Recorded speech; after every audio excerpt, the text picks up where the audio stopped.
La comunità di Sant'Egidio si sta preparando per il pranzo di Natale dedicato ai poveri. Sì, il 25 dicembre ci saranno due luoghi che saranno allestiti, come di consueto, presso la Basilica del Santo, alla Sala dello Studio Teologico, e quest'anno, per la prima volta, dentro la chiesa dell'Immacolata.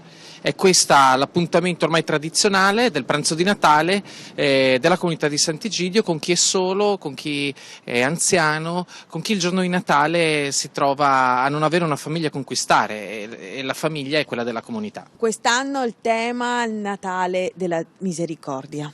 Sì, è così. È un anno straordinario questo del Giubileo della Misericordia, che è stato appena aperto da Papa Francesco, e penso che ci richiama proprio a questo, a vivere insieme un Natale diverso, un Natale con chi è solo, e anche a rimetterci in gioco con l'idea che si può trovare un senso profondo del Natale, e questo senso profondo del Natale lo si può trovare insieme ai poveri e insieme a chi è solo. Infatti è un Natale appunto aperto a tutti. Sì, infatti, il nostro appello è anche unirsi a noi per aiutarci il giorno di Natale, per aiutare a preparare il pranzo di Natale. Però il nostro appello è anche quello di dire: non chiudiamo le nostre porte di casa, teniamole aperte, invitiamo al giorno Natale anche un vicino, una persona che conosciamo, che sappiamo essere da sola. Questo è molto importante.